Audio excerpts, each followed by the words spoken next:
Sound like some Viking music, don't it?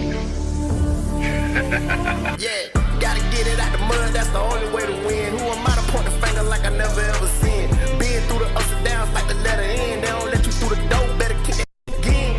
Cause that's the only way to win. That's the only way to go. Gotta get it out the mud, gotta get it out the flow. Cause that's the only way to go, let's go.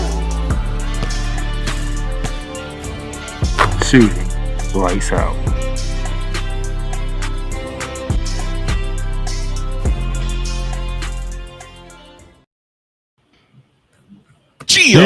And a good afternoon, ladies and gentlemen. Live on where I'm at a cloudy Monday in Duval County. Duval! On this early October day, October 6th, 2025. Welcome to Shooting Lights Out here. The playmakers in the building, Darnell Silence, the mad scientist, the EP of all EPs, the man that's probably gonna blow a gasket on Wednesday. Kind of watch his blood pressure on Wednesday. Cole Johnson is in the building. Yeah, unfortunately, you're right about that, and I bet you it's still hot in Duval County, Florida, or at least it's still muggy. That's just pretty cool out there. Well, pretty cool for a Floridian. It's like 85 degrees. It's pretty cool out there. But hey, I'm not going to complain. Go ahead and So that means it's 85 outside. That's understandable. Yeah, somewhere around there. See, I told you. Hey, I should know. That's how it is in Houston early October too. So yeah. Hey, what can I say? Well, I mean, yeah, 85 versus 95 and 100. Yeah, it is considerably cooler. You're correct. Just hoping it doesn't, get super wet outside. Now that is a different story. Because that would be very disappointing. It would. Unfortunately, we have some serious business to get into today. Yeah, we do. Because if you've been paying attention, most of the talk has not been surrounding the WNBA Finals, which we will talk about. It's been surrounding about things outside of the WNBA Finals. And what are those things? We get to have our turn of what we need to say about this situation between one Nafisa Collier and Kathy Engelbert. So I'll sing you to sleep after the loving. Oh, I'm sorry. You said Kathy. I thought you said Engelbert. My bad. I did not expect a musical performance from you. Well, I figured we need a little bit of levity. Speaking of somebody who is not going to be happy on Wednesday, my Eagles elite brother, Cool McCain's in the building. Wednesday, he ain't happy now, but it's good to see you though, Cool. I just want to say, I think I have the wrong idea. I'm actually not mad. I say not happy. Well, I know you ain't grinning. I know that for a fact.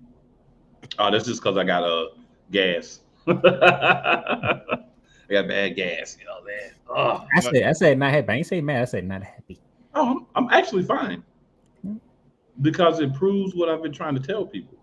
Yeah. Yeah, the play calling is bad, but if you don't execute, you can't win games. And what did I say? And if you make your defense hang on the field too long, no matter how good they are, they're going to start getting burnt, especially when your second corner is still burnt toast.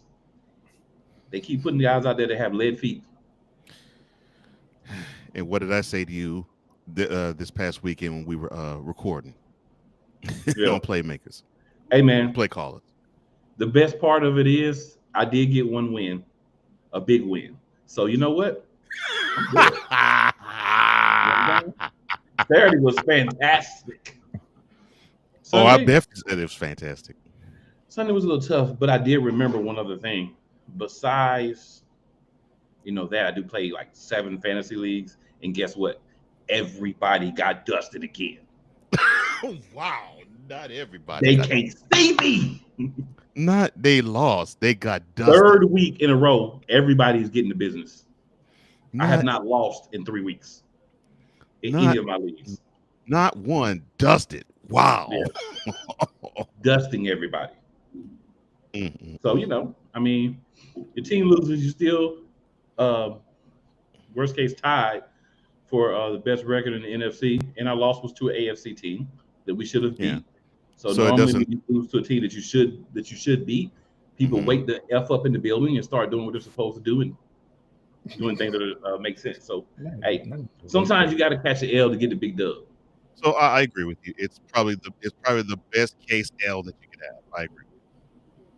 Yeah, we went through a tough gauntlet of NFC teams, Mhm. and the Chieferees, and won all 4 of those.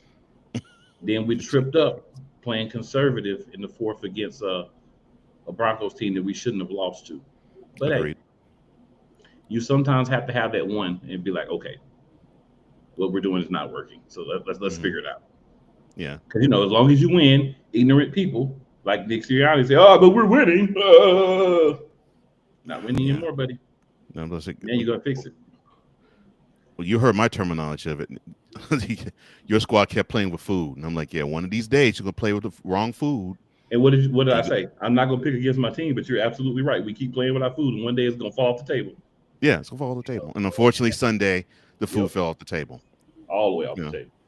Yeah. Well, Wednesday should be a fun day. Oh, I mean, now I'm not that bad, but I don't do the show by myself. They're pissed. and congratulations to you on now being the number 2 ranked team in the country. They stole it from us. We came back for it, baby. Yeah, well deserved. Well deserved. You know, I think they set somebody up, but I'll talk about that Wednesday. Well, they're primed to set people up. Mm-hmm. But we are live on the Real Rise Radio, so shout out to our brother Wise. Heavy. What's up, homie? You did great getting from one round. Whoo, boy, that trip to Canada messed you up. And then, wow, and then the Giants lost to the went to New Orleans and got handed it to you. Wow. You know what's the worst part of this weekend, though? Hmm. The Eagles lost. The Commanders. Did the Commanders win? No, Yeah, they won. They went to The Commanders won. The Giants lost, and Cowboys won. Arlington won. Yeah, I always loved that nickname.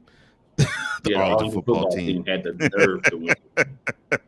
Had the nerve to actually look good in the game. And then Who was this somebody team? from the team gonna send me a message talking about, yeah, we still them boys. I'm like, are you still Lord, below us though? No. Oh Lord. God. Are you still still below caught us? it. Are you still beneath us? You peasants. Did you forgot you caught an L last month to us?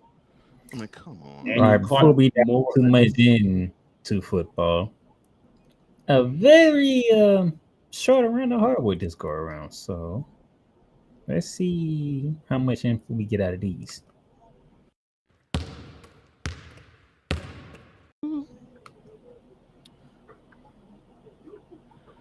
So to begin around the hardwood, let's start with the WNBA. Verizon announced media rights agreement to broadcast WNBA games. For those of you who don't know, that is basically USA Network.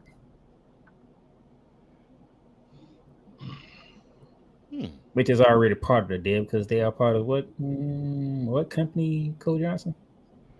What, USA? Oh, Yeah. they're part of the wonderful Peacock network, Peacock, NBC, and all that.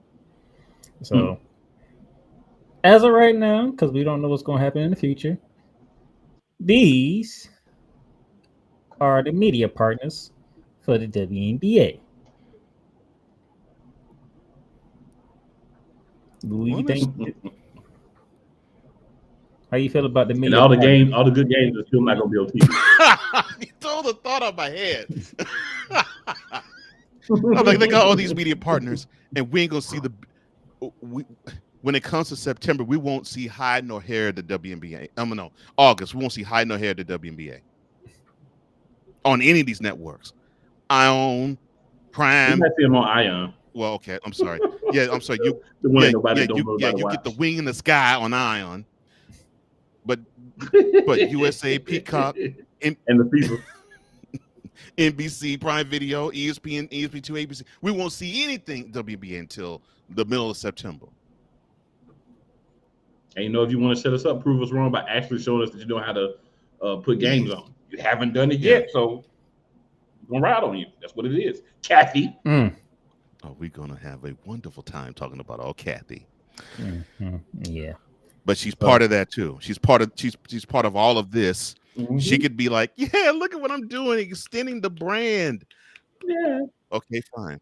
I'm the reason that people want to. We are the reason. I'm the reason that people want to see you women play basketball. Not what you do on the court, but what I do, because I'm Kathy and I have no sports knowledge or sense. I'm a great businesswoman, but no sports knowledge or sense. It sounded like Jerry Krause. I mean, players don't win championships; organizations do. I'm gonna say this though: what is out of them in the NBA playing all this? Because they only got these partners because the NBA got them. I was going to say the only thing about that is Engelbert can be like, "Yay, look at how I'm extending the brand," but basically you got to look at your counterpart and say, "Well, it's him and the 30 partners that he's with that got you that deal." You know who they need to be a partner with? A network that's lacking in basketball coverage now. I mean, like CBS, except for the Final Four and the March tournament. Or like TNT, TBS, that they now are newly sans basketball. Yeah. And you got a basketball product, but instead, what do? Because Kathy has no actual sports understanding, is you go follow the NBA. Like you don't have season overlap or anything. Well, maybe she being like Chris Tucker in Rush Hour 2. Say, whenever you see a white man, you know what they have to do. You got to follow the money. So she sees a white man, she following the money. Lord. Not the whole. In every crime, there's a rich white man waiting to get his cut. Exactly, playmaker. Yeah, as in the words of Martin Lawrence, we here. I mean, you probably can guess how many times I watched all 3 of them movies. Probably once a day for a minute. which like anybody else. Like I was gonna say, which I ain't gonna shame you for. Nah. There's so many Chris Tucker reference I can do. But I ain't gonna do it. From the WNBA to the NBA. Not a Richie. he ain't been relevant since he was the Commodores. No, he ain't been black since he was the Commodores. So that's a shame. Kobe Bryant's 24 jersey sold for $889K. That's all. The first number 24 jersey worn by Kobe Bryant with the Los Angeles Lakers initially sold for $889,000, including buyer's premium. A jersey used by Jerry West from 1964 to 1967 also sold for $533,400 on the same night. Bryant wore the jersey while posting 23 points in a 118-112 victory over the then Coach Johnson Seattle Supersonics on November 3rd. On November 3rd, 2006. I had the boom, she had the chronic. The Lakers beat the Supersonics. He will score 50 points or more in a game on 10 occasions in 06-07 season en route to his second straight and final league scoring title. Good McCain, just under 900,000.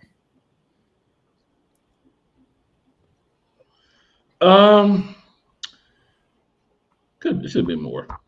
You know what I'm saying? This is Kobe Bean Bryant's first 24 jersey. And we can't even get $1 million out of it. Or a man may rest his soul that is no longer with us in the physical form. and we can't even get a milli for this man first 24 jersey. But I mean, it's still a good amount to make. Don't get me wrong. If I had it, I would have sold it too, and I would have took 889K less the fees for the seller. You know what I'm saying? So I ain't mad at whoever sold it. I would have sold it, but even millions respectfully for the beam. All I'm saying. Mr. Johnson, just under 900K. Well, what can I say? It's messed up. We live in a world where we're talking about the greatest of all times, and we get in these debates, and people want to drag either LeBron's or Michael Jordan's name in the mud, and all the other names seem to get missing. You mentioned Kareem, forget that. You mentioned Dr. J, forget that. You mentioned Magic and Bird, forget that. To me, Kobe had a better career still than LeBron, but he doesn't get mentioned. And here's the disrespect that you see. Because I agree. I mean, he had 2 Hall of Fame careers with each of the two numbers he wore.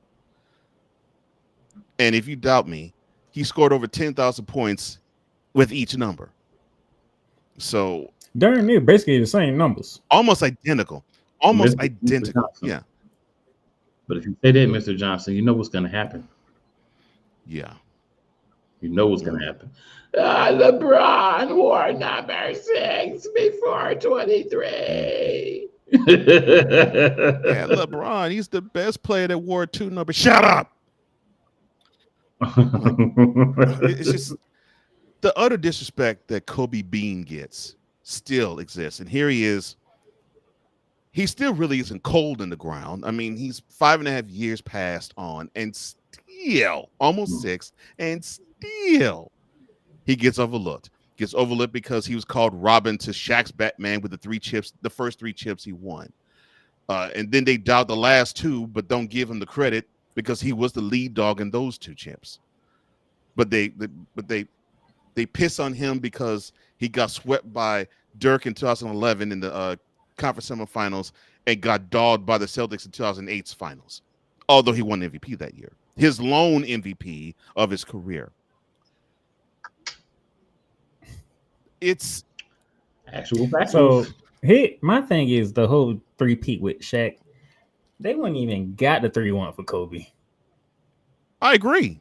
Because Shaq did not have the greatest of series against the Indiana Pacers, if I remember correctly. And it wasn't for Kobe taking over what game? Game 3? Game 4. No, Game 4. Game 4? Yeah, because Shaq actually fouled out of that game. Shaq fouled out of that game. I have one thing to say. I have one thing to say, y'all. Kobe, tell me how my ring tastes, Kobe. Kobe, tell me how my ring tastes, Kobe. Shaq, I love you. I wanted to smack the fire out you when you did that. Tell him, grown man, tell me how your butt tastes. Pause, man, pause. Oh my gosh. I was thinking about it the other day. Tell me how my ring tastes, Kobe. I would have been better if he said ring, but of course he didn't say ring. I'm like, come on, dude, really? Yeah, I mean, of course, I want to give the edited version, but yeah. No one wants to know how your orifice tastes. The biggest understanding of when you have hashtag pause and you need to apply it was there. I'm like, man, and it made me smile when 2 years later, Kobe, after the Lakers won in 2010, was asked, so when you think about Shaq and the rings that you won, what do you think now with your 5th? What's more than Shaq? I love that. Yeah. I love that. Well, but the disrespect is ridiculous, though. Still, 2026, people still disrespecting Kobe. Going from a legend who only played for one team to a person still playing for one team and is focusing on winning.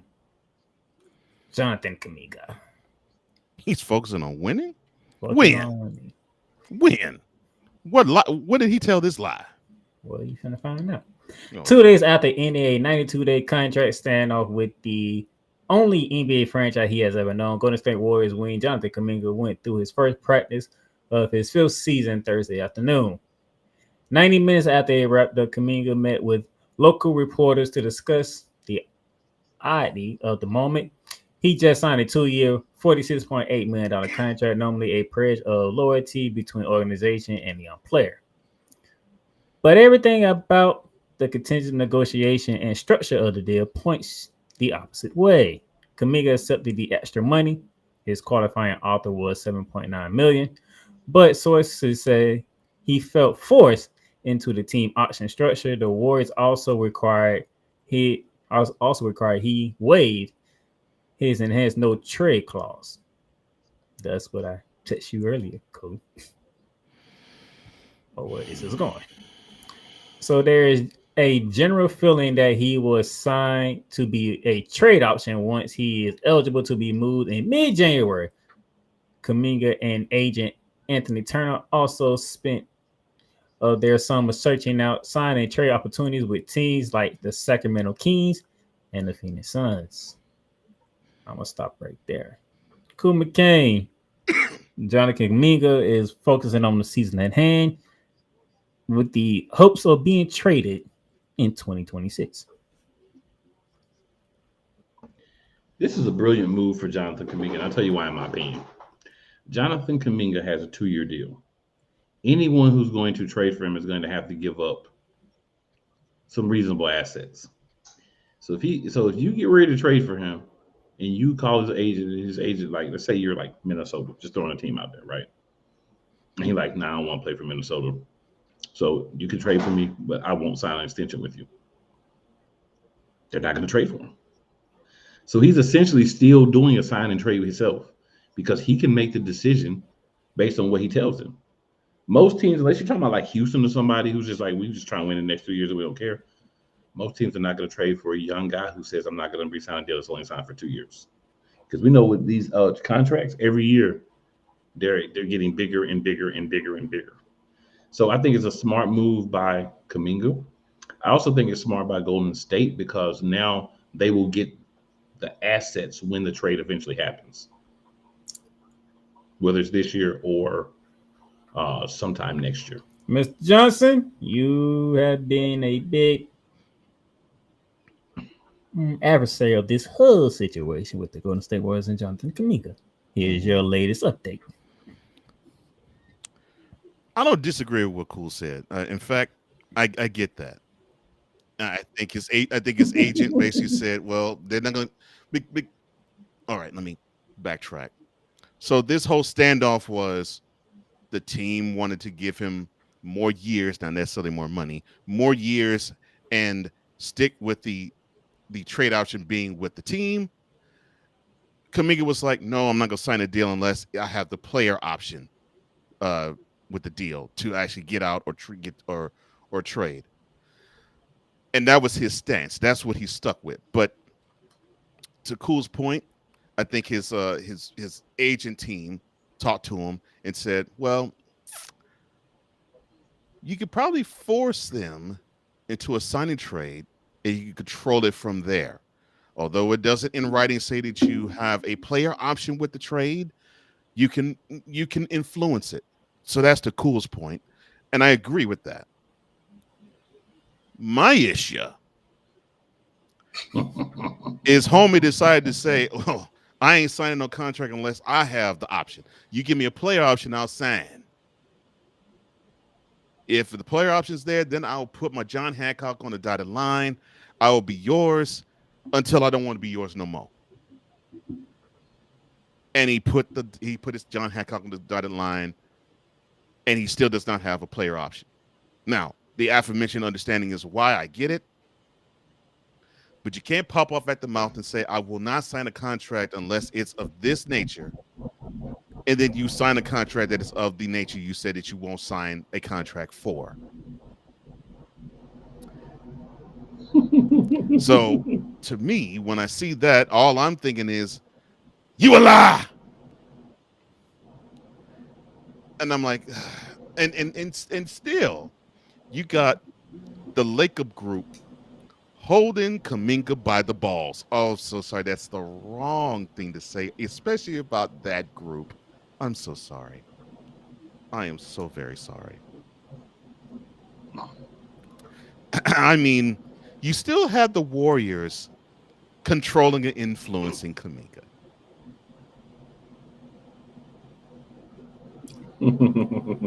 He had to do something, so is either you sign that contract or you don't see the court at all. Well, the thing is, he probably still won't see the court. And what I don't get is his talent and the set of skills, thank you, Liam Neeson, that he actually has would actually benefit the team, because that's something they need. Otherwise they're midgets compared to the rest of the NBA. I mean, they have a small lineup where they would actually have to have Draymond Green be the center at times for them. Draymond Green, whose best move is to kick people in the nuts. In the yam bags, as Taz would say. Yam bags.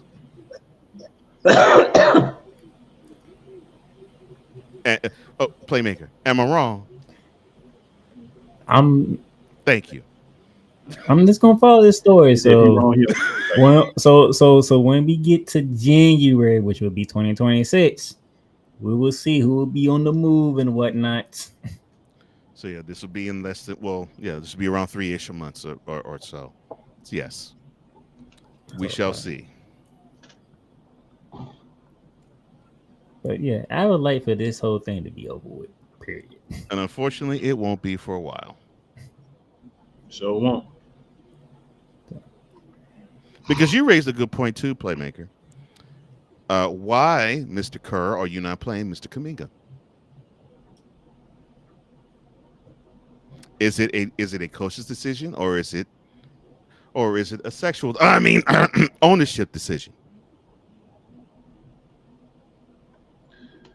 It's because It's because Jonathan listened to sexual harassment. Who knows? But that will conclude. It's not like violent.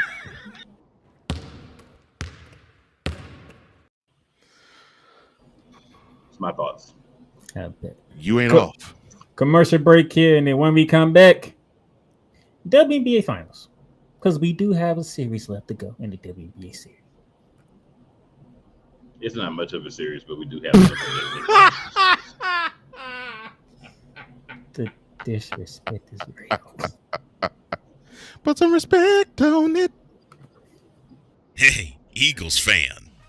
Join my man Cool McCain and a host of others as they break down every single game, every single week in an objective manner, and also from a fan's perspective as well. Remember, this cast feels just like you. Nobody likes you. And you don't care. Fly, Eagles, fly. Eagles Elite Podcast.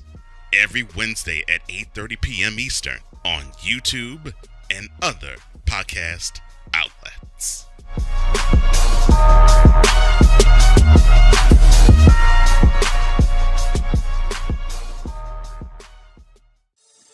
Shop hats and official sports gear at Lids.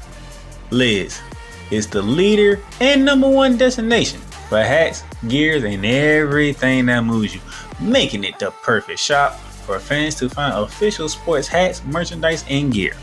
Represent your team, your town, and your style with a snapback adjustable fitted hat or beanie from thousands of college and pro teams. Browse the very latest sports jerseys and t-shirts from the best teams out there. Lids has officially licensed professional and college sport team apparel and hats featuring the hottest brands and trends. Shop online or visit one of the 100 stores across the country. Locker Rooms by Lids. The Big Ten. You can say you're not impressed You can say you're not happy. You can say all these things, but no, whatever the case may be, the Buckeyes are on top of the football world. And it's just where it is. The SEC. And what does Georgia do? Well, as a team that has a championship pedigree would do, they came out full guns blazing, just like a tested SEC team would do. And Big 12. That team right there that is ranked 15 that put up 45 points. Yes, sir. They were picked dead last at the beginning of the season. The ACC. Start with the biggest name first. Chapel Hill now. It's no longer called Chapel Hill. It's called Chapel Hill because Bill Belichick is now the head coach of the North Carolina Tar Heels. The CLP rankings, do away with that. Right. Do away with it. Bring down the gridiron on the Playmakers Blog Network YouTube channel and where you can find podcasts. Sports fans are gearing up, whether it be for the madness of March, whether it be for the Super Bowl, or even a little thing called WrestleMania. You can get all that at Fanatics, where they have a wide selection of gear from every league, including the NFL, the NBA, the MLB, the NHL, the NCAA, and the WWE. So go on and show that pride, that passion, that dedication fan that you are by whipping your team, your league, or your favorite player. Fanatics, official license, everything. Rams fans all around the world. It's a beautiful thing to be a Rams fan right now. Stafford's back. Running back Kerryon Williams to return. Lend me your ears, or should I say lend Playmaker your ears, as he breaks down week by week everything in the Los Angeles Rams canon. Number 99, Aaron Donald. Can't wait for 2029 to come to know that you are going in the Hall of Fame, and it should be first ballot, no questions asked. Join the Playmaker as he breaks down everything Los Angeles Rams style in Ramily Talk on the Playmakers Blog Network YouTube channel and where you can find podcasts.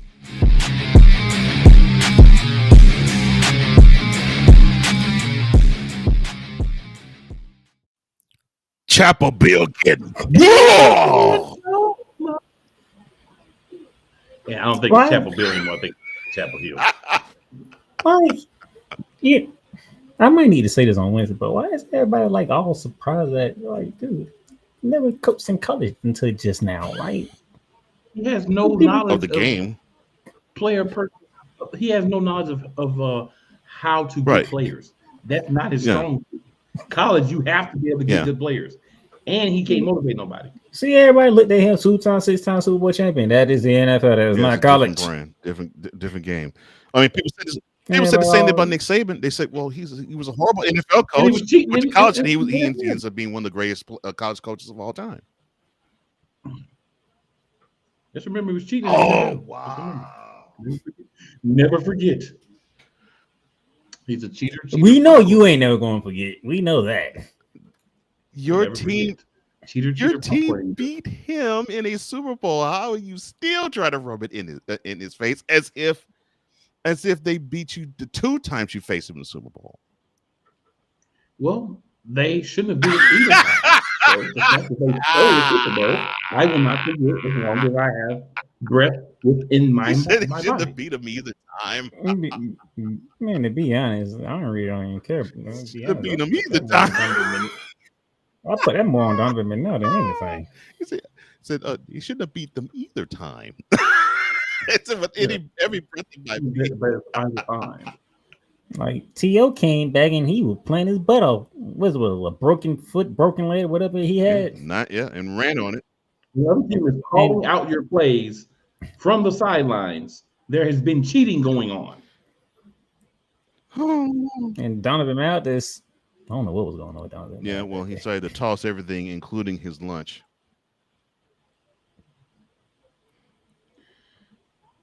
We still would have won if they didn't know all our plays. Cheaters. Popcorn eaters. Gosh. The level of a hatred you have for Bill Belichick and Tom Brady is absolutely legendary. How would you feel if a team cost you a championship at a time when you didn't have one? How would you feel? Horrible. I know that feeling. Horrible.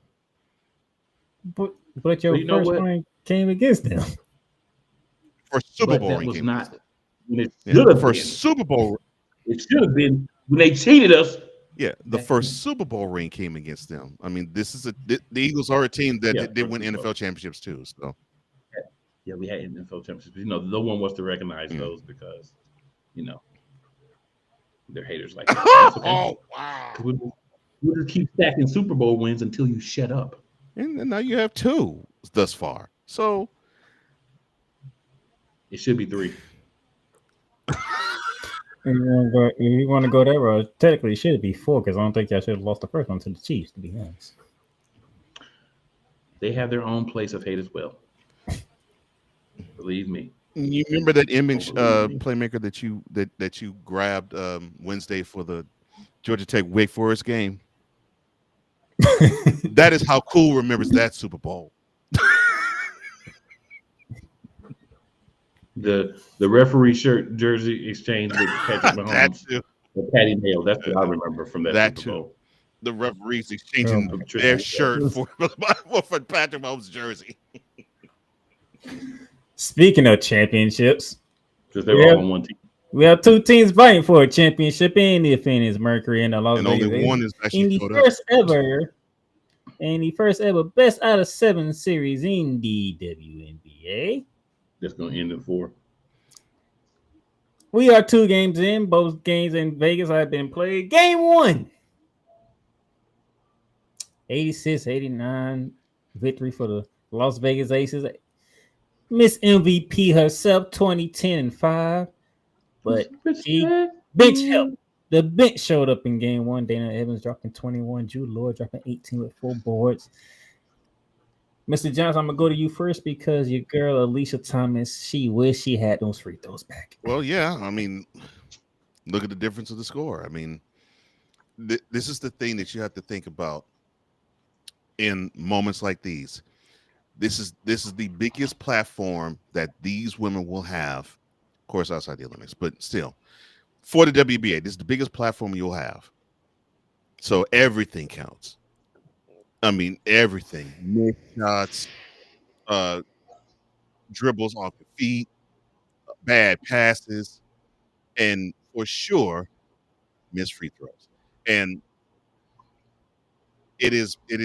I'm not going to do the Stephen A. Smith one, but I will say this is when the tension gets thicker and the pressure gets tighter.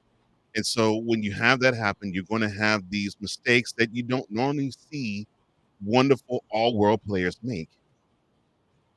Alicia Thomas on the free throw line, prime example. All right. So that's game 1. Game 2, which was yesterday at 3 p.m. Don't ask me why. Check it. I think they didn't want to. 91-78. I think they didn't want to compete with the Sunday night football game. That's why, probably. Well, it didn't help either way because Sunday football was just as good in Sunday night football. So everything followed suit. It was a bad day to have a finals game. Agreed. Yeah. Jackie done with the 32-piece, 21 of it in the third quarter. Just gave the Mercury everything they could handle, and they could not respond. And then the queen herself, 28-14, 3 blocks, 3 steals. Cool McCain, Jackie made her presence known in game 2. See, we talk about this team, right? And including myself, we put a lot of focus on her. As we should. But throughout a series, Jackie has to have at least 2 to 3 really strong games as well, right? She wasn't in game 1, and that's cool because you don't need it every game. I feel like game 1 was Phoenix's best shot to get a victory. They still could, they could still have a, we wouldn't call this a gentleman's sweep. What would we call this, a lady sweep? That's a good one. Lady sweep. Yeah. So they still might get it to a lady sweep and win a game. But I feel like Las Vegas smells blood in the water. First 7-game series, they were not given the opportunity to three-peat last year. So this is their 3 and 4 years opportunity. And I think they're hungry. And honestly don't think Phoenix has an answer for the versatility that the Aces have. But there is one piece who must always play well. That is the lady I always say, put some respect on her.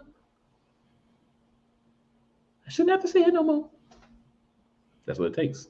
But this is a good team, and this shows you like there's different people stepping up to be Robin, and sometimes maybe scoring wise Batman to Asia. But Asia has to be one of those top 2 people, 20 plus, or they ain't winning. Series is 2-0 in favor of the Las Vegas Aces. Now the series shifts to Phoenix, Arizona. The games 3 and 4 will be Wednesday and Friday, respectively, 8 p.m. on ESPN. Mr. Johnson, we're heading to Phoenix now. And correct me if I'm wrong. The Aces had some issues with the Mercury early in the season, right? When they went to Phoenix. So I'm not gonna say the cool is wrong that we should expect a lady sweep. But it's not out of the realm of possibility that the Mercury will come and actually take those 2 games. I would say that though, if the Aces didn't have a woman named Asia Wilson, and it ultimately depends on if Jackie Young decides that she's going to have one of those games that she did have yesterday, either Wednesday or Friday. Because in one of these games, the Mercury is going to come with better effort than they have the two previous games in Vegas. That's just the nature of the beast. They're now down 0-2. There's a sense of desperation. They're going to come out with, especially first quarter game 3 for sure. They're going to come up with fire. They want to prove that they can hang with the Aces, and they want to prove that they can't hang with the Aces, that the Aces can't hang with them on their floor. So they're going to come with that determination, and it depends on how they do that on Wednesday from the first quarter on, and then we'll see how that goes. However, you have a determined team, and Cool laid it out beautifully. You have a determined team that I think they're a little pissed they didn't get a chance to three-peat, but they're 2 wins away from actually being the first dynasty since the Comets.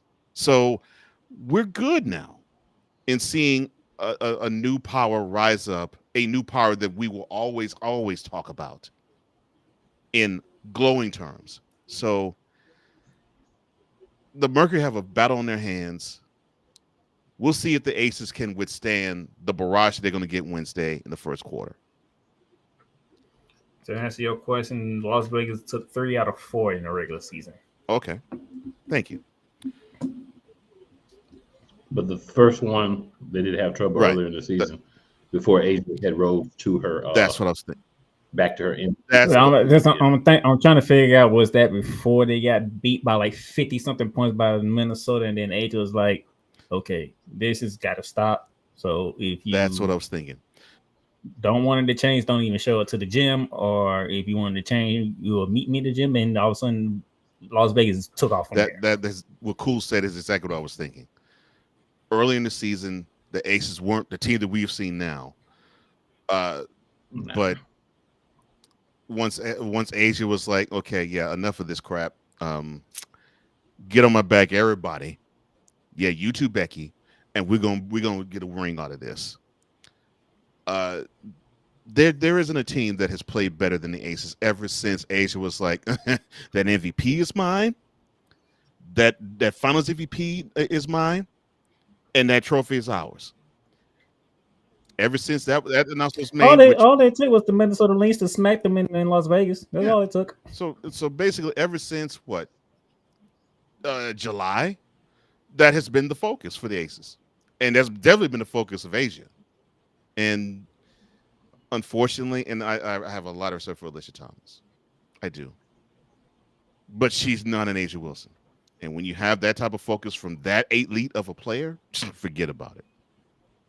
Forget about it. The Aces basically. I'll put it this way: the Aces are basically calling their number as to how many games this series is going to last.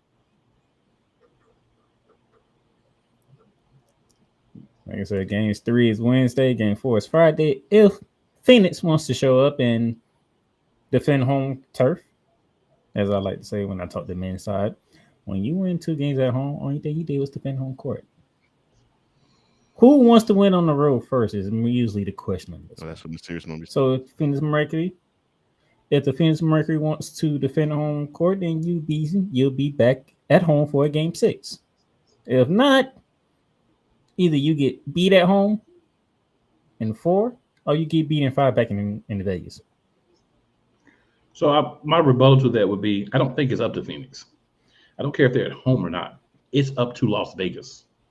If Las Vegas goes in there and plays their game, it doesn't matter if they're in Las Vegas, Timbuktu, Shanghai, Japan. It doesn't matter where they're at.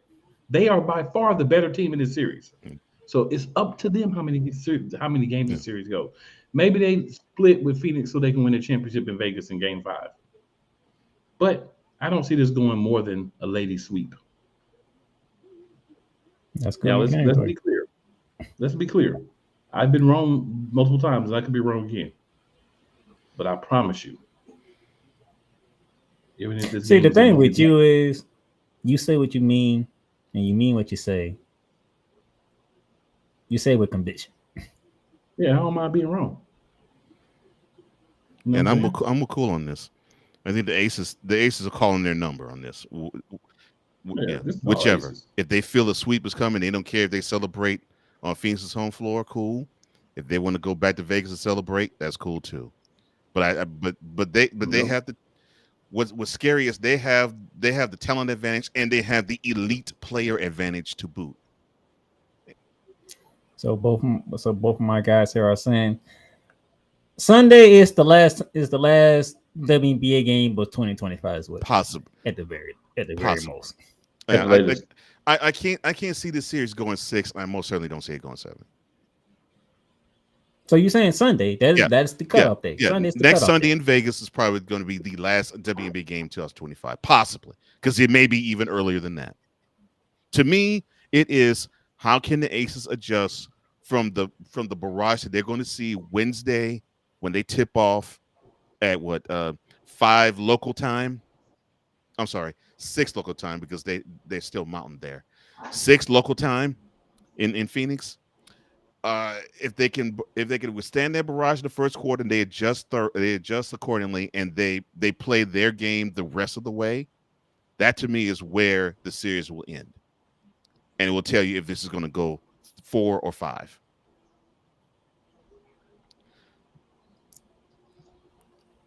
I said Vegas in 6. That might be a game off. And I only say that because I saw the first and second quarter of Sunday's game. Yeah. I saw the first and second quarter of yesterday's game, and the Mercury looked really good the first quarter, but then once the Aces turned it on, and once Jackie Young was like, okay, it's time for me to take over. It was as if the Mercury just had no answer. And they had no life, and it was like, okay, well, this game. And I remember after the timeout that they called, the Mercury called to try to stop the Aces run. I actually said, okay, this game is over. It was midway through the second quarter. Hey, this game's over.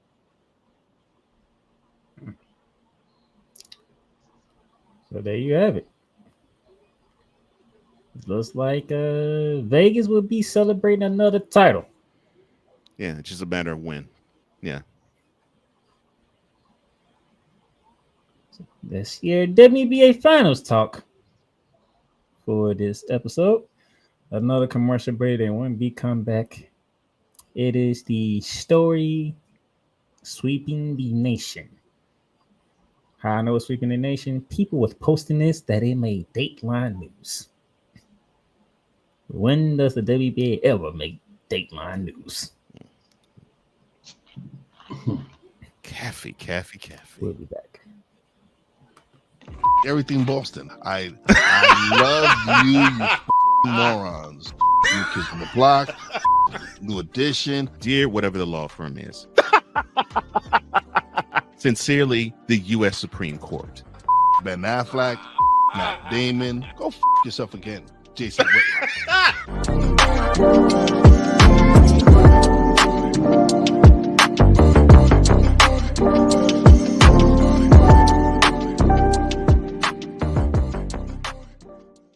Join the transporter to Hades. Your butt and gut becomes one.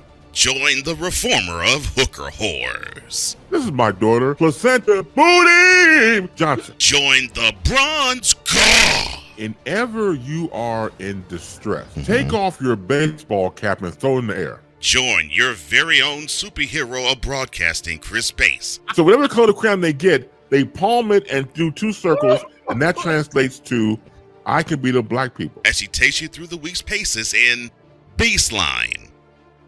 Live every Saturday at 8 a.m. Eastern, 7 a.m. Central, Pacific time zone people, just stay asleep when this is on live and just catch the recording. Oh, I'm sorry. Exclusively on the Chris Bass YouTube channel.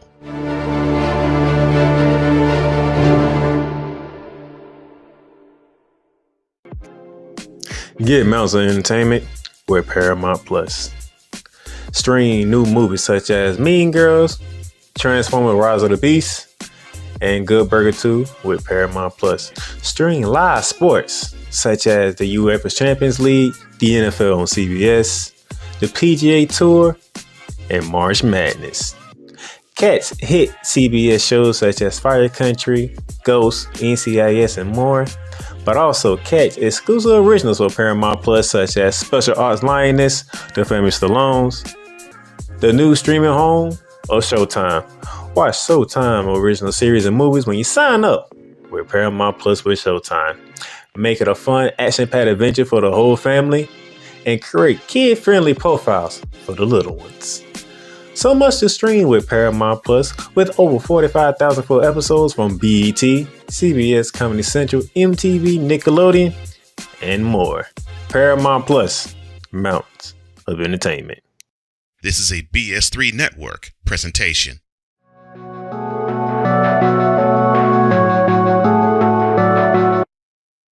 I want to do a TED Talk, but I don't have anything to talk about yet. I'm getting there. Life is for the living. We're not here that long. You can learn anything you want to learn without any money spent. What do I really enjoy? What do I really want out of life? I am your host, WIZE. Are you in a life-holding pattern? Well, this is for you. Welcome to the Stuck in My Mind podcast. Live every Monday, Tuesday, and Wednesday at 4 p.m. Central.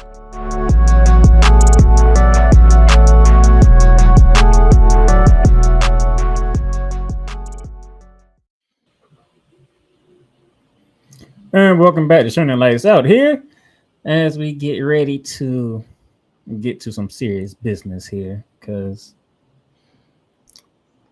I had to wait a whole week for this. Funny how this happened after me and Cool had done this show last Monday. Which didn't. But, things happen. So, Mr. Johnson, how are you? All right. Well, for those who have been under a rock, well, after the Lynx had to bow out to the Mercury in the WNBA semifinals in Phoenix, one Nafisa Collier, who is part of the WNBA union leadership, decided the very next day in her exit interview to get up on the podium and do a 6.5-minute prepared statement in focusing on the ills of the WNBA leadership. In fact, in that exit interview, which is about a week ago, she accused the league commissioner, Kathy Engelbert, of being, quote, negligent, close quote, in her governance. Now, Nafisa, or as the league affectionately calls her, Fee, said that the league failed to sufficiently address issues with officiating. And for those who are unaware, her coach, Kathy, Cheryl Reeves. Thank you, Cheryl. Thank you. I couldn't think. I was a C, but I couldn't think of the right name. Cheryl Reeve went off in a post game about the horrible officiating and got suspended for game 4. And unfortunately, that same game, one Miss Collier had to miss game 4 because she got injured in that game with a call that probably should have been made but wasn't. Also, along with issues with officiating, compensation for players, and the state of the overall product itself. Now, Fee also alleged that Engelbert told her in a private conversation that the Golden Goose, Kaylin Clark, the guard for the Fever, and other young standouts like Angel Reese, like Paige Beckers, she said that the commissioner stated that they, quote, should be on their knees, close quote, in gratitude for the platform the league has given them. Yes, Cole? I like to know what they should have been doing on their knees. Are you talking? You mean this one right here?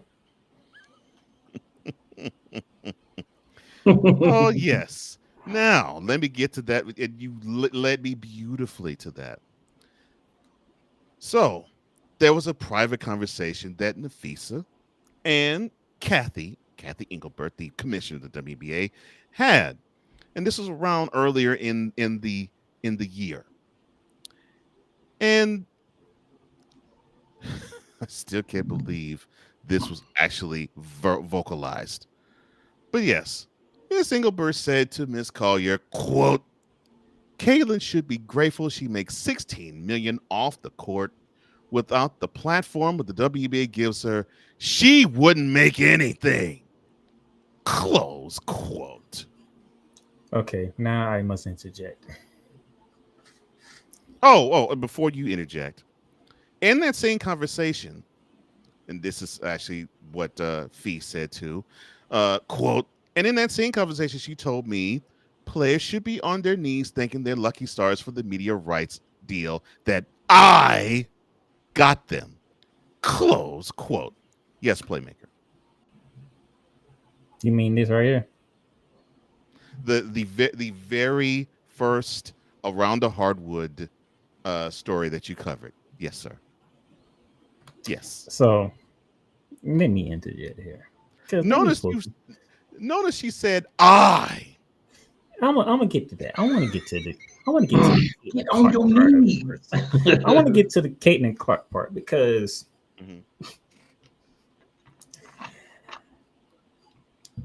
she was already making millions before she 2 years before she even stepped foot or considered a WNBA.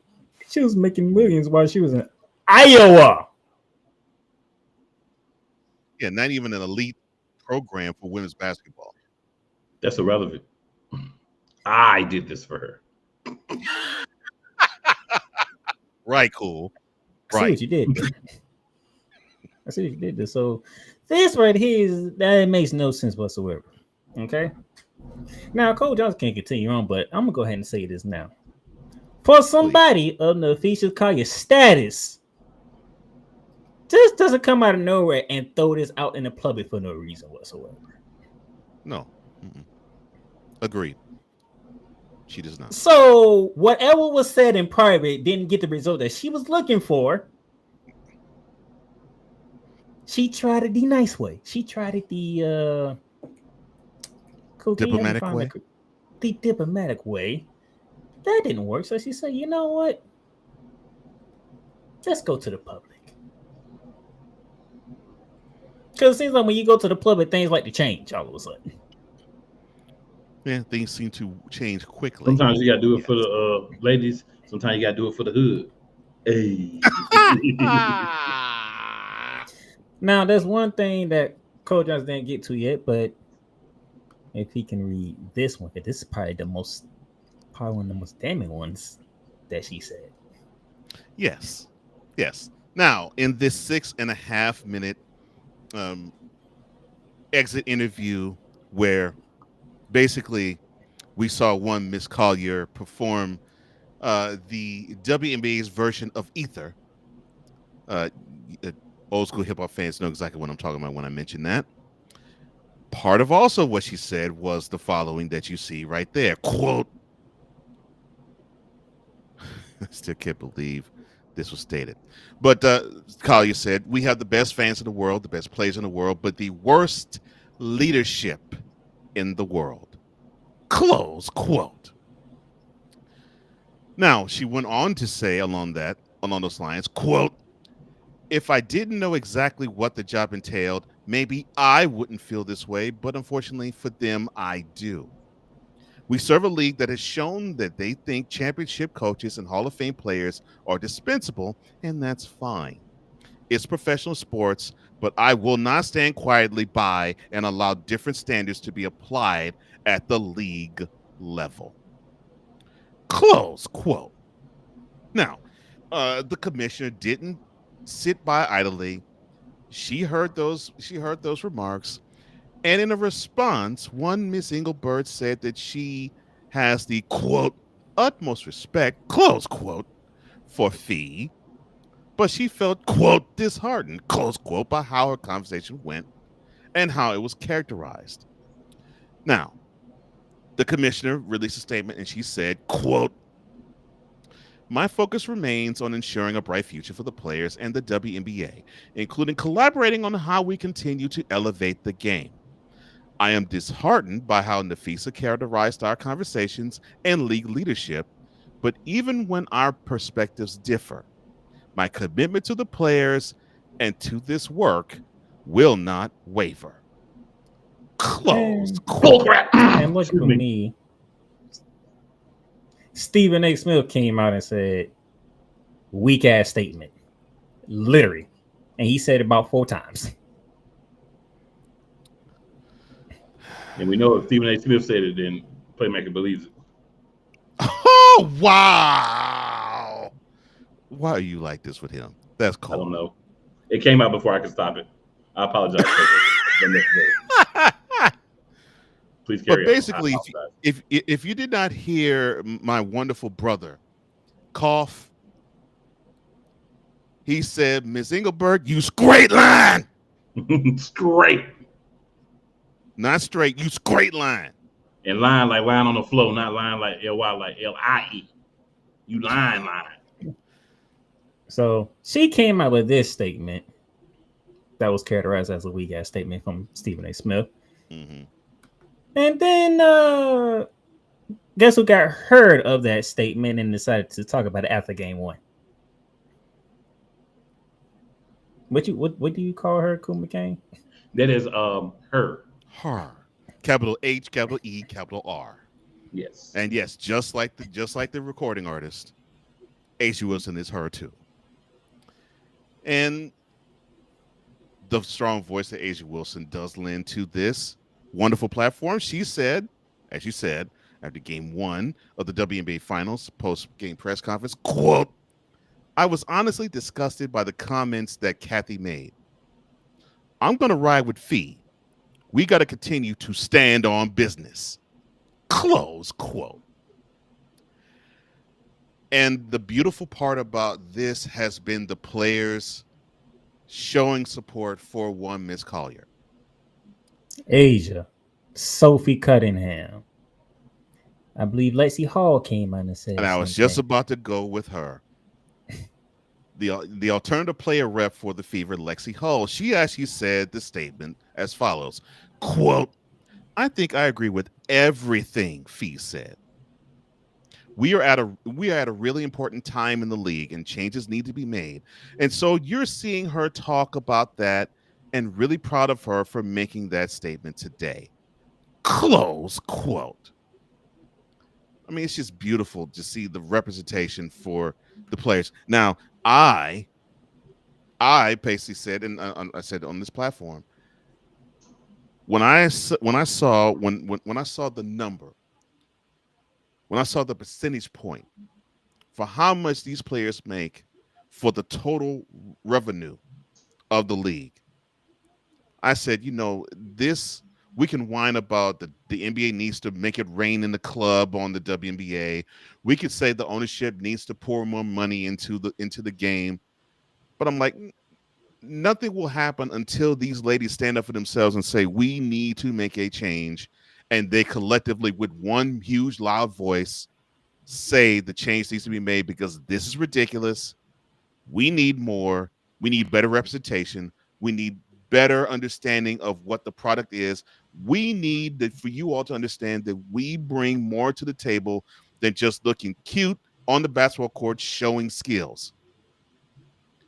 And everything needs to change, including making more money for the product. And you are earning more than 9/10 of what we put forth. I'm actually glad I kept this. Because I thought I had deleted it. And I was like, oh no, I still got it. This is the current numbers of salaries in the WNBA.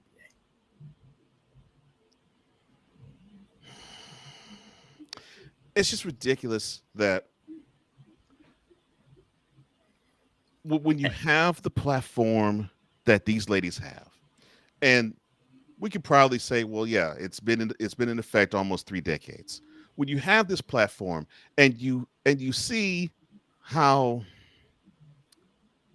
utterly disrespected they are, and yeah, you could say, well, the league isn't making money like the NBA. Well, you understand the NBA was probably worse financially when they were getting around the 29th and 30th year of their existence. I mean, it was to the point where we didn't see anything, and I mean anything of growth in the NBA until Magic Johnson and Larry Bird were in their primes. And that would be basically when the NBA was in year 30, 37, 38, and 39. Because unlike the WNBA, the NBA didn't even tape the NBA had to tape delay their finals.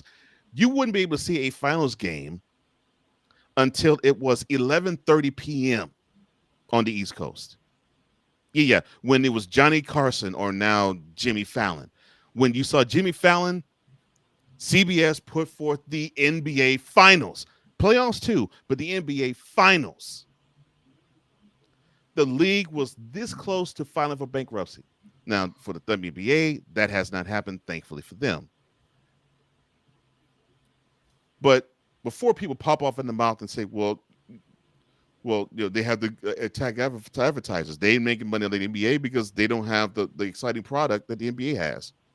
Well, the NBA had an exciting product back in the 1970s, but people were crapping on it right and left too. I don't know why. But before people will have that type of criticism, you need to have that understanding that the NBA was losing money right and left too for almost 30 years, almost 35 years.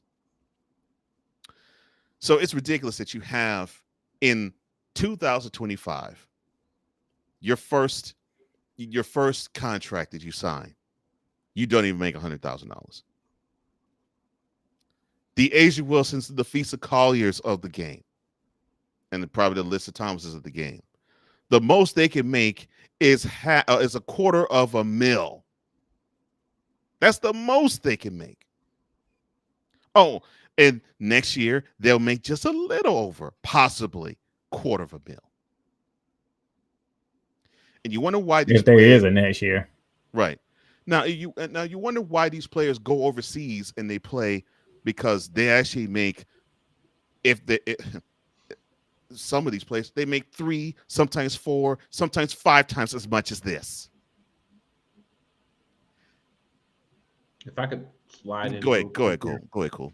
I just want to say one of the reasons why Nafisa Collier was the one to come out is because a new alternative was put in place by her and Breanna Stewart, called the Unrivaled Basketball League. This is a league that she helped run. Mm-hmm. So she understands how a league is supposed to be run now that she didn't understand 2-3 years ago. So she has that understanding. She has that knowledge. She has that base to say, you're garbage, and I know that you're garbage because I run a league where we can pay players better per game than you can. that was a brand new league. Very brand new league. Yeah, so now you're seeing, as Nafisa Collier, you're seeing, wait a minute, this is what's going on, financial wise, all this stuff. But in Unrivaled, we're able to pay people. We're able to do what we need to do. We help these ladies not have to go overseas and be in situations like Brittany Griner ended up in. We're helping players not have to do that, right? So now that I have a business understanding of how running a league works, now I know what I've always probably felt. You're garbage. And the problem with the WNBA leadership is they need people there who have played the game. Business is fine, but you also have to have people who have played because they have a different understanding. Correct me if I'm wrong. The WNBA office is at least 90 to 95% people who've never touched the basketball past high school. If they touch, I'm sure a couple of them played in high school and JV, middle school, but no college or professional players there. And So here's the thing. When Breanna Stewart and Nafisa Kai brought Unrivaled alive, it wasn't even to be against the WNBA. It was a way so the WNBA players don't have to go overseas. Yeah. Especially what happened to Brittany Griner over in Russia. Mm-hmm. So if you really want to know how Unrivaled started, it's the whole thing that happened with Brittany Griner. Yeah. And how can we keep our players from going overseas and possibly getting in a situation where Brittany Griner got into so they can make sure they get to the WNBA season? And why is this necessary? Because we don't even make $250,000, and that is the best of us. And so, yeah. And that was my argument. I'm like, okay, it's going to get to the point where the ladies are going to need to either say, look, I may have to eschew playing the WNBA and we just go play overseas, period. Which that is what they did before the WNBA formed. Or we're going to have to, like you said, create a league that is not a competitor or a rival to WNBA, but it's a supplement to the league. And it's going to continue to be that way until the WNBA decides to not actually treat these players as if they're chattel. But that's just how it is. Now, Kathy Engelberg did hold a press conference. Yeah, she held a press conference before game 1 on Friday. Yes. So you mean, Kathy, I watched that press conference. I watched it intently. I wanted to hear what you was going to say. Unfortunately, I saw it too. Mm-hmm. It was some bull crap. It took you until Malika Andrews brought the name Caitlin Clark for you to say, I did not say anything. Yeah. See, for you to say anything of that nature. So now it's like, okay, something was said down in Miami. And I think you was stunned that Nafisa Carter brought it to the light. Yeah. Because it shouldn't have took you, if my memory serves me, it shouldn't have took you, what, 10 to 15 minutes to finally say you didn't say something in a 23-minute press conference that you did.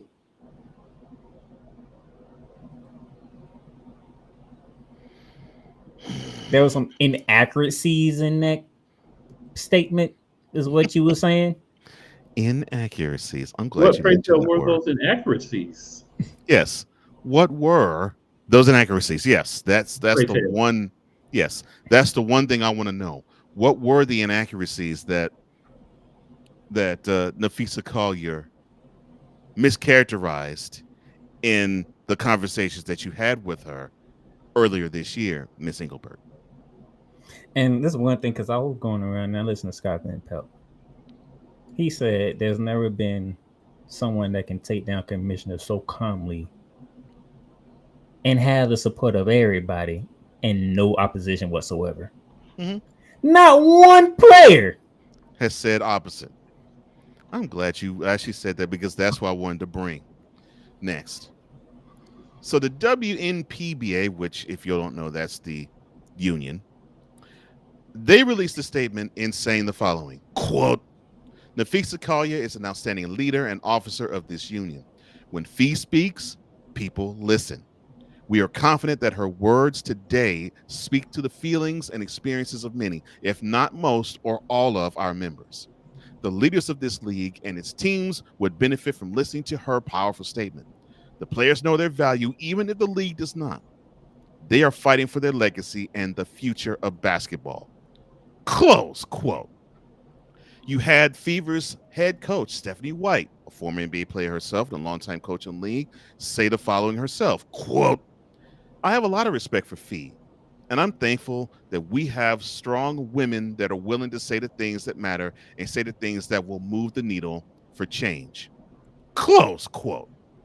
Oh, Paige Beckers, whom Collier mentioned as one of the young revenue drivers in the league in the comments, posted an Instagram story featuring a photo of her with Collier and the caption saying, quote, Queen Fee, close quote, in an apparent show of support.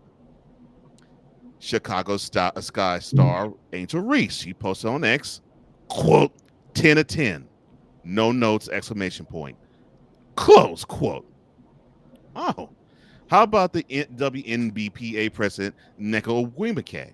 She actually said in the post, quote, 1, 2, 3, 4 exclamation points. Time is ticking and Fee speaks for me. Close quote. Oh, how about the Spark standout, De'Erica Hamby? She said on X, quote, at Feces Species. Thank you for your bravery with 1, 2, 3, 4, 5, 6, 7, 8 exclamation points. Close quote. Oh, how about two-time MVP Ella Deladon? She posted about Collier in her Instagram story. She added, quote, it's the care for the human part for me. I'm still not sure if Kathy knows I retired. Heard from everyone but her. Close quote. Well, yeah, you know, what was that name that you said? Elena Deladon. You know, Elena Deladon. Former two-time MVP Elena Deladon. Yeah, a WNBA champion, right? Any WNBA champion, yes. Two-time league MVP, which means people know about Miss Deladon.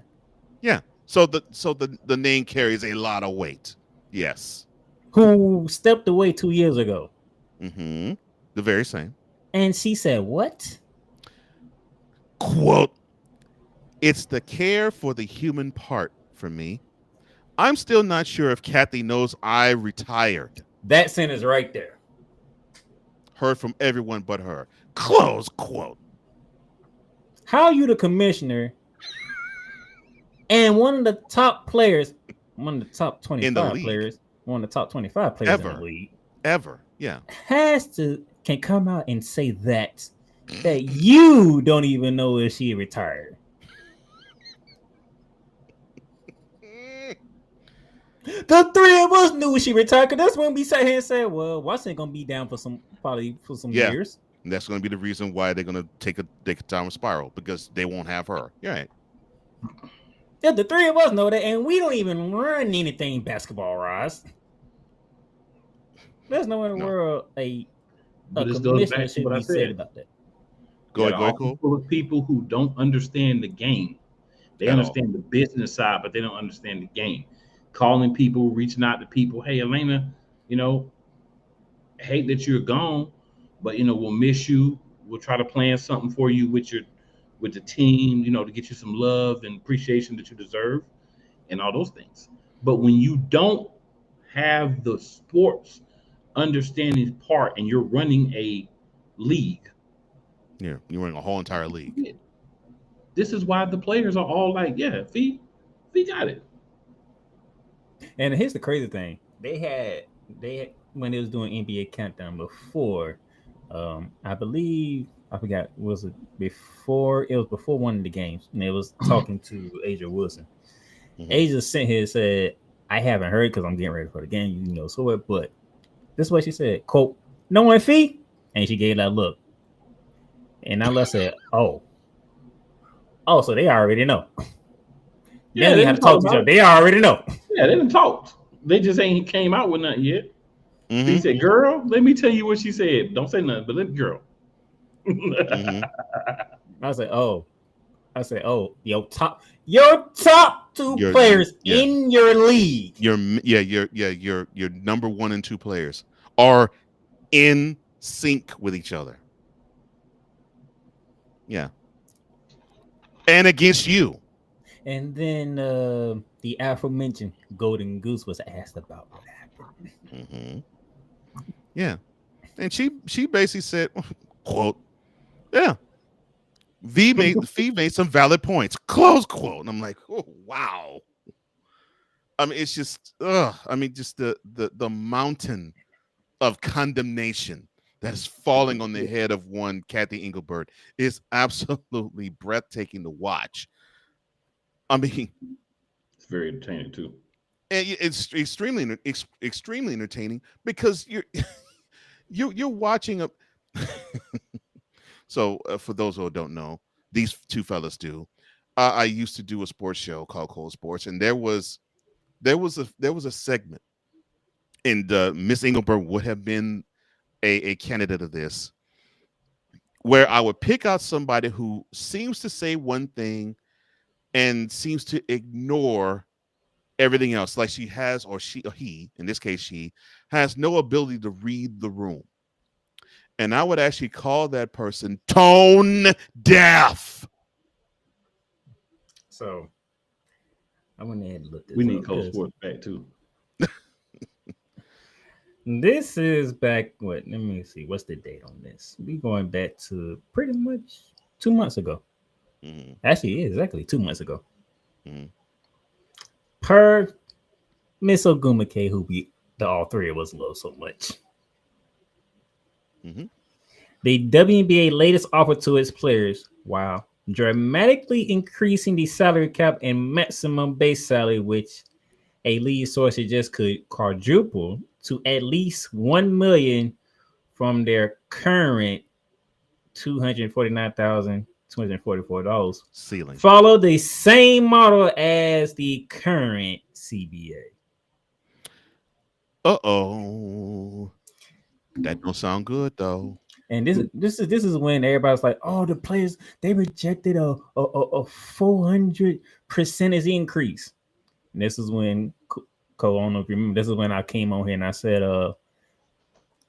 y'all do realize they signed a $2 billion media deal, right? That raise ain't even 1% of that. Let me tell y'all a little secret. Well, not a little secret, but a little sidebar. Let's say that. It is very advantageous for the players and the Players Association that the Fee Chicago came out with scathing remarks about the commissioner while in negotiations for a new deal. And you have all the players saying, rock with Fee. I want y'all to think about this. Hold on.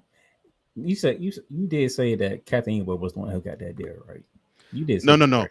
Kathy Engelbert was the one. Kathy Engelbert herself was the one who said, "Yeah, she got that deal." Yes, she's saying me. Yeah, they should get on their. They should be thinking their legislators getting on their knees and thanking me for the deal that I got them, for the media rights deal that I got. This is the quote right here, right? Right. Yeah. This is the quote right here. Mm-hmm. Yes. Quote, players should be on their knees thanking their legislators for the media rights deal I got them. But we're talking about a raise to $1 million up their current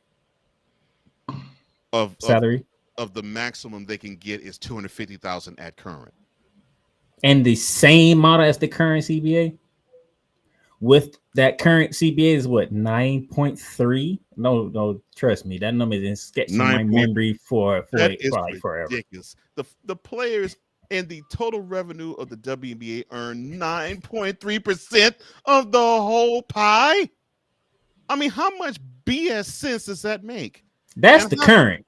That's the current. And how could this commissioner, with a straight face, say that we're doing everything we can to for our players and for the league to grow it, and you're basically going on the players, and then you want to raise it to at least $8 million when you just signed a $2 billion media deal. $2 billion.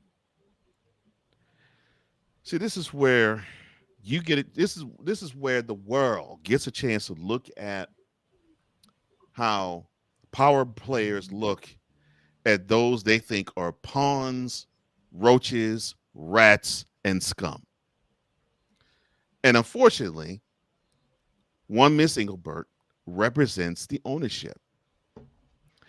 Now, and which points me to my last slide. Guess what came out? Was it today, I believe? Oh, yes. I'm glad you mentioned that, because I was going to go to that. Yes. So after that press conference, Miss Collier heard what Miss Engelbert had to say.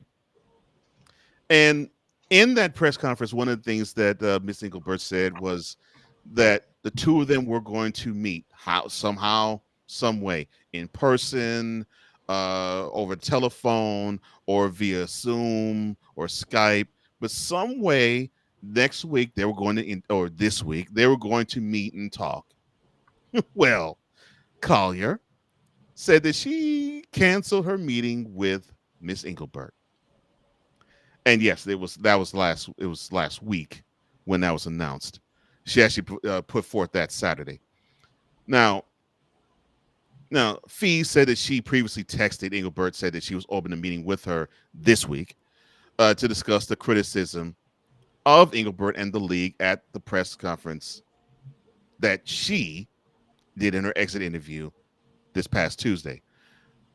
But the assertion that the WNBA commissioner laid in front of us at Friday's press conference was reason enough for Collier to be like, I don't think so, because Collier's depiction of a private conversation between them, as Engelbert said, was filled with inaccuracies.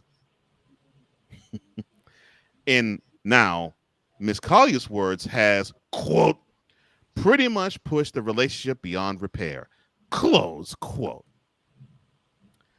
Now, a least spokesperson has mentioned this to ESPN, that Fee had not notified Engelbert yet that she was canceling the meeting.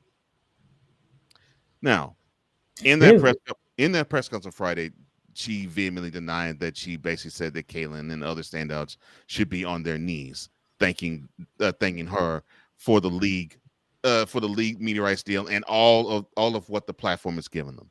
Get on your knees. Here's what I love. So, the big three. Wait, before you go.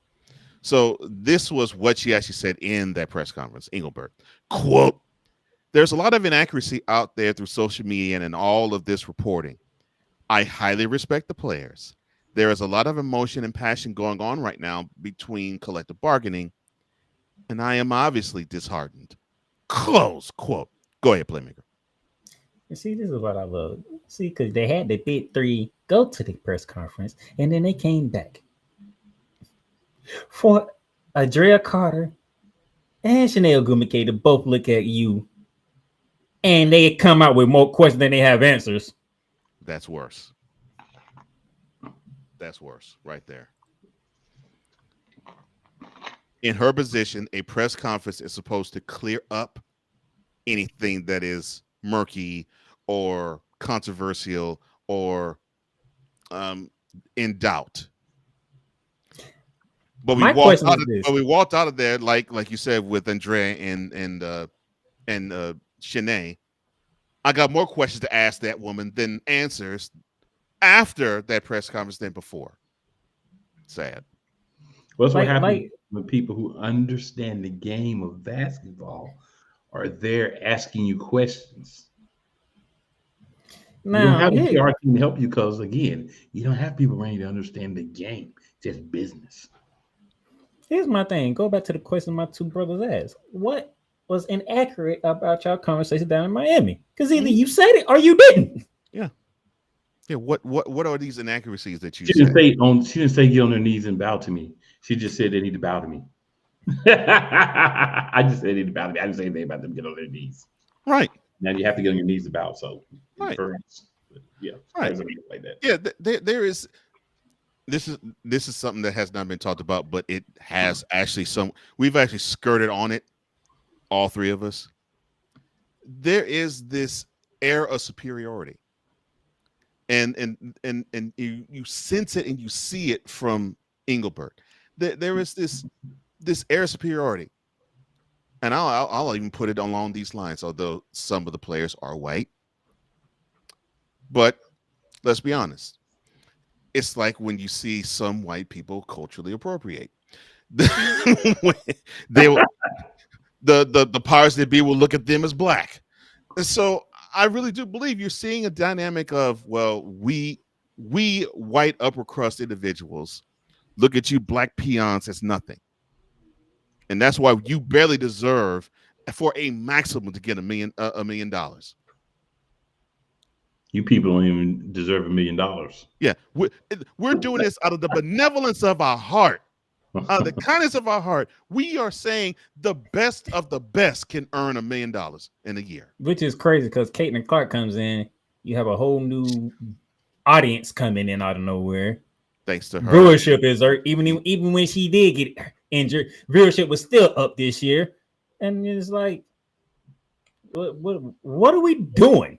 No, in the league office, and she's getting a stipend from the. Basically, she's getting so much as a stipend, really, from the WNBA. No, playmaker. Those people would not be paying attention to Caitlin Clark if she was not in the WNBA. Caitlin Clark needs to personally get on her knees and thank Kathy Engelbert. According to Kathy Engelbert. According to her, yeah. Like, come on. And by the way, I'm gonna throw this little nugget out there just in case y'all didn't know. Cool McCain, who they call Miss Mebound? Who was Miss Mebound in the WNBA? Who? Mebound. Oh, Miss Mebound? Oh, that's my girl, Angel. Not Mebound. Because not rebound, but Mebound. That's cool. No, that's Mebound. And you know the funny thing is because she was part of that whole statement when LaFisha Carter said Caitlin Clark, injuries, and Paige Beckers. She had to sit in the shootout. And guess what? From different reports that I read, just to make sure that it was all good, them things showed out in minutes. Is that because of you, Kathy Engelbert, or that's because? Yes, that's because of Kathy Engelbert. That's what Kathy is saying. Because remember, she did say they should be on their knees, thanking their lucky stars for the platform that we laid out and the media rights deal that I got them. Yes. They should get on their knees. On their knees for me. Give me the James Brand treatment on your knees. But the three of us know it's all Angel Reese and now because Angel Reese. Thank me, heifers. Thank me. Because Angel Reese was the one who decided to take a what's the term I'm looking for? To take a negative and turn it into a positive. Y'all want to call me Mebound? I'm gonna take that trademark and I'm gonna make money off of it. Then on top of that, I'm gonna come out with a signature shoe and then it's going in minutes. She should have called them the Mebound ones. Yeah. And you know the funny thing is, she can have an annual. You know what the funny thing is? Yes. Her shoes are Reebok shoes. When the last time you heard about Reebok? Probably AI. When Shaq and AI took over. Yeah. I'm about to say AI. And and exactly when Shaq and AI. Shaq and AI. Bring back pumps. Thank you. But in terms of a player just putting out product for Reebok, Iverson. Yeah. That's Angel Reese right there. No, Nike got Caitlin Clark and Asia Wilson. I will say this, and this is something that it pisses me off that this gets glossed over because they think of Angel as this ghetto chick. She's one of the she's one of the most fertile marketing minds I've ever seen from any player, college or pro. I mean, I'm like, this woman takes anything and makes money out of it. I mean, all you got to do is salute her. She makes sugar from right. But to Coop and Kane, but that don't get me. It's all Kathy. It's disrespect. It's all Kathy. Yeah. I don't know what we're having this conversation for. Kathy has told y'all. That's right. That without her league and her, none of this would be happening. That's right. Lick my boots, heifers. But what's crazy is I want y'all to remember Angel Reese, Caitlin Clark, and a multitude of players from this past draft. Yeah. Yeah, you know what? I'm going to stay in college this other year. It's because I can make more in college than I can in the WNBA. And you know, the reason why Olivia Miles wasn't part of the draft and decided to go to more TCU. money in college. Yeah, and you know what's making it more condemning? And yeah, it's more lucrative if you actually can make the bread in college, obviously. Oh, the reason why Fly J Johnson is still at LSU? Oh, and don't forget, I want to say this. Things go like they're going. Juju ain't gonna be worried about the money. No, and that's exactly where I was gonna go. She ain't gonna need the money because her boo got money. Yeah, her boo got money, and she could be making money on her own self too. So these college players, Juju being the biggest one, they're seeing this right there, and I know they're thinking, well, okay. Well, if so in so let me see, a contract where I only get at most she wouldn't get at most $1 million. She probably get at most, if they raised it up to $1 million for max. A contract that I signed, if I'm lucky, I may get 100,000, if that. Or heck, I can make 100,000 in a week. What do you think they're going to choose? What do you think they're going to choose? And then on top of it, you see the representation of the ownership group basically making the players look as though they're weak, they're stupid, they're powerless, and they basically should owe every part of their existence of being a basketball player in the United States to them. Otherwise, they'd be broke, they'd be penniless, and they'd have to travel overseas to get the money that they so richly deserve. But the platform here in the United States, it's wonderful. It's milk and honey. Although you may get bad milk and horrible honey, but it's still milk and honey all the same. Oh, at first I thought you were talking about Unrivaled. My bad.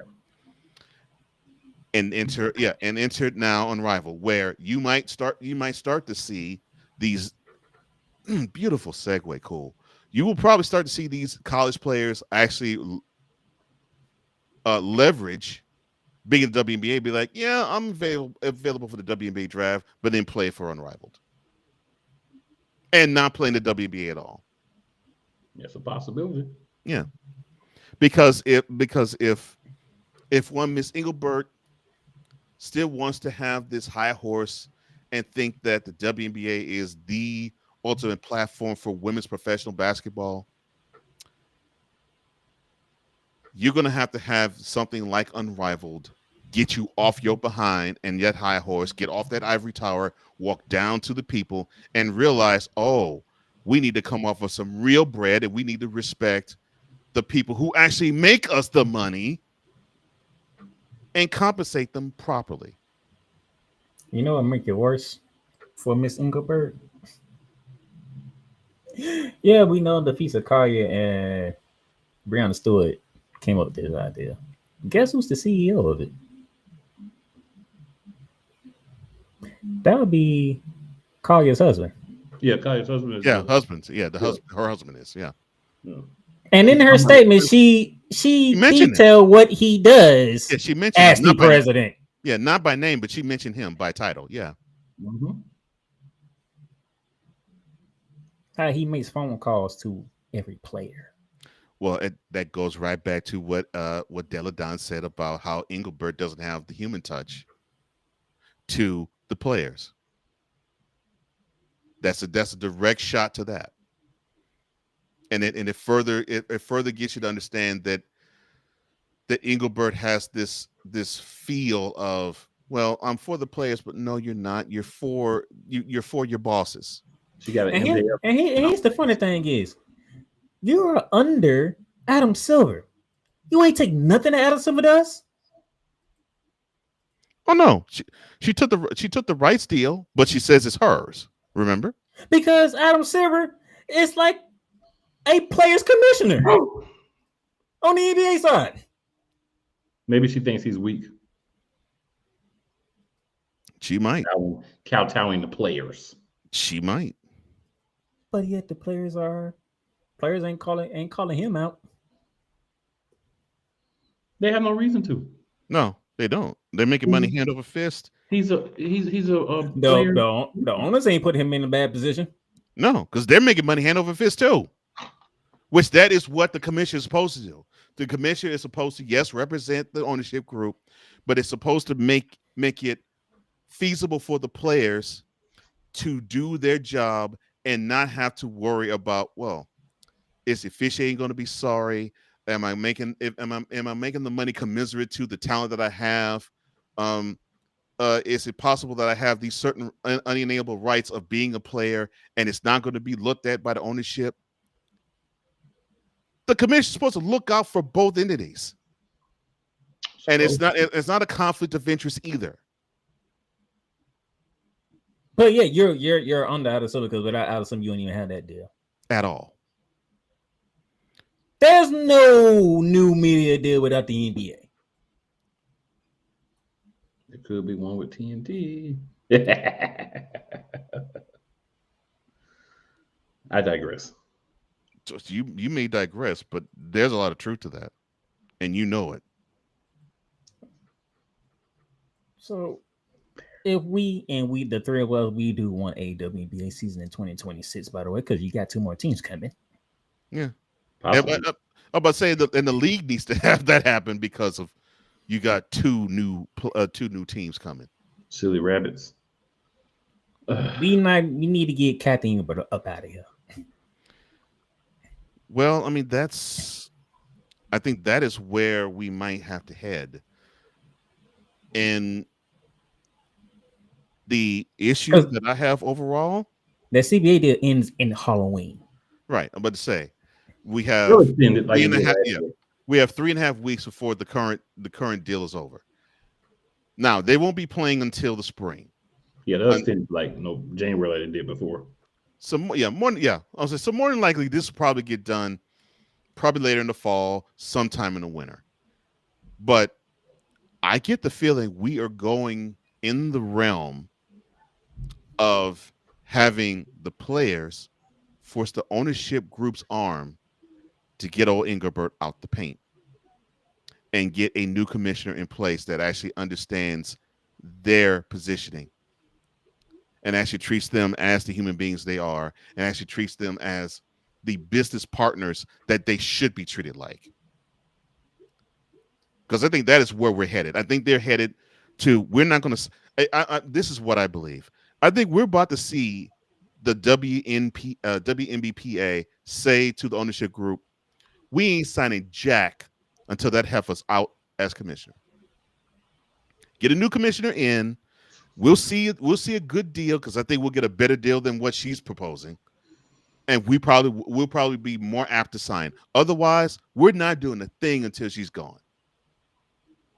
I believe that's where we're headed. And I can't fault them for heading there. Not at all. All right. I think we can wrap it up right here. Yeah. Because according to my 2 brothers, we got possibly 3 games left in the 2025 season. Pretty much. After that, it's just when we're going to get a new CBA deal done so we can get 2026 underway. Because you have the Portland Fire coming and Toronto Tempo. All I'm going to say is, Kathy Engelbert, you have put yourself in a very bad position. Like Cole just said, if they decide we ain't going to deal with you and we're not going to sign anything until you're out of there, you out of there. Yeah. Because even though you don't believe it, your players have a strong voice when they unify against you. Yep. And like I said earlier, I ain't hearing one opposition of the players yet. Now, this is what Miss Engelbert is hoping for. She is hoping for a weak union and weak representation like the NFL, for example.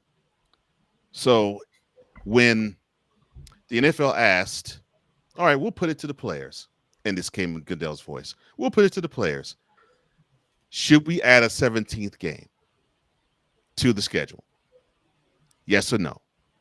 So we'll put it to the NBP, we'll put it to NFLPA, and you all vote on it. So there's about 2,000 members. If I'm not mistaken, no, sorry, there's about 4,000 members. I'm sorry. So they put it to them. About 950 said no. About 1,000 said yes. And you had it was 1,500. And you had another 500 not even vote at all. Sound like the election to me. Right. Engelbert thinks that the WNPA is as weak of a union as the NFLPA is. And because of that, it doesn't matter. That whatever they do is what they do. I have a job. I'm representing the owners well, and I have the heart of the players, or so I think. But cool, you said it best. If the players are all unified, they're all one voice, and all those women say we ain't moving until that heifer's gone, that's it for her. And to be honest with you want me to tell you how I know you lost the players, Kathy? Because out of all the people, Fee was the one that came out and spoke against you. That's where she got lost. If it was Nneka Ogwumike, if it was Asia Wilson, we know they come out, they say whatever they need to be said. Mm-hmm. For Fee to be the one to come out and say it, that's when you know you got a problem. That's the nail in the coffin for her. Yeah. And she didn't say it hostile, and she didn't say it emotionally. She with poise, like she was looking at a free throw attempt, and she had nerves of steel. She delivered an ether message to her.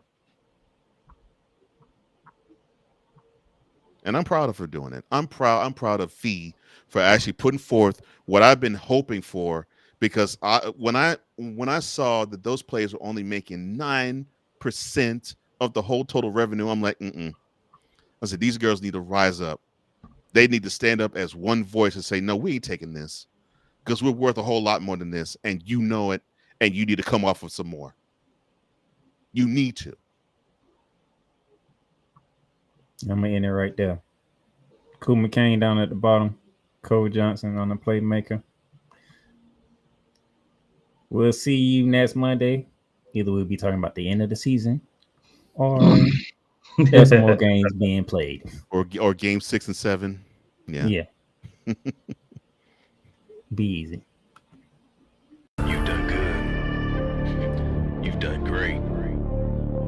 But you can't stop here. You can't stop now. You gotta keep going. Through all your trials and your tribulations, you gotta keep pushing.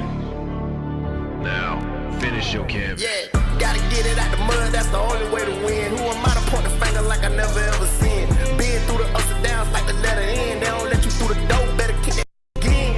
Cause that's the only way to win. That's the only way to go. Gotta get it out the mud. Gotta get it out the flow. Cause that's the only way to go. Let's go.